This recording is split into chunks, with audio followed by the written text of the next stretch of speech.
ಗಾಂಧಿ ಹೆಸರನ್ನು ಯಾಕೆ ಹೇಳ್ತೀವಿ ನೋಡ್ರಿ, ಗಾಂಧಿ ಇವರು ಮನ್ನರೇಗ ಯಾವಾಗ ಮಾಡಿದ್ದ?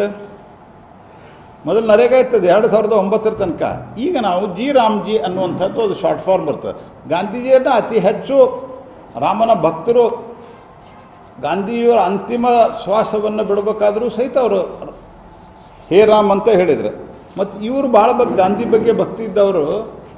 ಮಹಾತ್ಮ ಗಾಂಧಿಯವ್ರ ಬಗ್ಗೆ ಎಷ್ಟು ಹೆಸರು ಅವ್ರ ಬಗ್ಗೆ ಇಟ್ಟಿದ್ರು, ಎಷ್ಟು ಹೆಸರು ವಲ್ಲಭಭಾಯಿ ಪಟೇಲ್ರದ್ದು ಇಟ್ಟಿದ್ರು, ಎಷ್ಟು ನೆಹರೂದು ಇಟ್ಟಿದ್ರು, ಎಷ್ಟು ರಾಜೀವ್ ಗಾಂಧಿದು ಇಟ್ಟಿದ್ರು, ಎಷ್ಟು ಇಂದಿರಾ ಗಾಂಧಿದು ಇಟ್ಟಿದ್ರು. ಅವೆಲ್ಲ ಮೊನ್ನೆ ಶಿವರಾಜ್ ಸಿಂಗ್ ಚೌಹಾಣ್ ಅವರು ಹೇಳ್ಯಾರ. ಮಹಾತ್ಮ ಗಾಂಧಿಯವರಿಗೆ ಅತ್ಯಂತ ಪ್ರಿಯವಾದಂಥ ರಾಮನ ಹೆಸರು ಅದರೊಳಗೆ ಬಂದ. ಅಲ್ಲ ಸರ್, ಬರೀ ನಾಮಕರಣ ಹೆಸರು ಅಷ್ಟೇ ಬದಲಾವಣೆ ಮಾಡೋದು ಬಿಟ್ಟರೆ ಕೇಂದ್ರ ಸರ್ಕಾರ ಬೇರೆ ಕೆಲಸ ಇಷ್ಟೆಲ್ಲ ಹೇಳಿದ್ನಲ್ಲ, ಏನು ಬದಲಾವಣೆ ಆಗ್ಯಾವಂತ. ಬದಲಾವಣೆ ಮತ್ತು ಏನೇನಾಗ್ಯದ ಅಂತ ತಿಳ್ಕೊಂಡನ್ನು ದೇಶ ನೋಡ್ಯದ. ದೇಶ ನೋಡಿದ್ದಕ್ಕೆ 3 ಸರ್ತಿ ನಮಗೆ ಜನ ಬೆಂಬಲವನ್ನು ಕೊಟ್ಟಾರ. ಇವರ 58 ವರ್ಷದ ಇವ್ರ ಆಡಳಿತಾಗ 60,000 ಕಿಲೋಮೀಟರ್ ನ್ಯಾಷನಲ್ ಹೈವೇ ಆಗಿತ್ತು. ವಾಜಪೇಯಿ ಕಾಲದಾಗ 30,000 ಕಿಲೋಮೀಟರ್ ಆತ 5 ವರ್ಷದಾಗ. ಅಫಿಡವಿಟ್ ನಾವು ಕೊಟ್ಟಿದ್ದಲ್ಲ, ಅಫಿಡವಿಟ್ ಕಾಂಗ್ರೆಸ್ ಸರ್ಕಾರ UPA ಕಾಲದಾಗ ಕೊಟ್ಟರೆ 30,000 ವಾಜಪೇಯಿ ಕಾಲದಾಗ ಆಗಿತ್ತು. ನಮ್ಮ ಕಾಲದಾಗ 60,000ಕ್ಕಿಂತ ಕಮ್ಮಿ ಆಗಿತ್ತಂತ. ಈಗ 10 ವರ್ಷದೊಳಗೆ ನಾವು 65,000 ಕಿಲೋಮೀಟರ್ ಮಾಡಿ 1,55,000 ಕಿಲೋಮೀಟರ್ ನ್ಯಾಷನಲ್ ಹೈವೇ. ಮತ್ತು ನ್ಯಾಷನಲ್ ಹೈವೇ ಅಂತ ಹೇಳ್ಬೇಕಾದ್ರೆ ಕೆಲವು 8 ಲೇನ್ ಮಾಡಿದ್ದು 1 ಕಿಲೋಮೀಟರ್ ಮಾಡಿದ್ರೆ 8 ಕಿಲೋಮೀಟರ್ ಅಲ್ಲ, ಅದು 1 ಕಿಲೋಮೀಟರ್ ಲೆಕ್ಕ ಹಿಡಿದ ಆಗ್ಯದ. ಪೋರ್ಟ್ ಅವ್ರ ಹೆಸರು ಅದನ್ನು ಗೋಲ್ಡನ್ ಕ್ವಾಡ್ರ್ಯಾಂಗಲ್ ಇದ್ದದ್ದು ವಾಜಪೇಯಿ ಅವ್ರ ಫೋಟೋ ತೆಗೆದಿದ್ರು.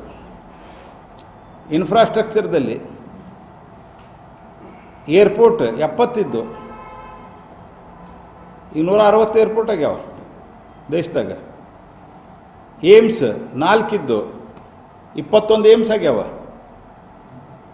IIT 20 IIT ಆಗ್ಯಾವ. 6-7 IIT ಇದ್ವು ಇವ್ರ ಕಾಲದಾಗ. ಮೆಟ್ರೋ ದೇಶದ ಎಲ್ಲ ಪ್ರಮುಖ ನಗರಗಳಲ್ಲಿ ಅವಾಗ 2 ನಗರದಾಗಿತ್ತು. ಒಂದು ದಿಲ್ಲಿ, ಇನ್ನೊಂದು ಕಲ್ಕತ್ತಾದಾಗ. 2 ಕಡೆ ಇತ್ತು.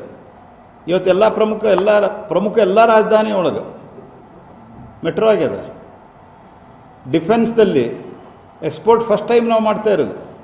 ಬುಲೆಟ್ ಪ್ರೂಫ್ ಜಾಕೆಟ್, ಬೂಟ್, ಚಸ್ಮಾ, ಚಳಿಯೊಳಗೆ ಹಾಕ್ಕೊಂಡು ಚಸ್ಮಾ ಇಂಪೋರ್ಟ್ ಮಾಡ್ತಾಯಿದ್ರು.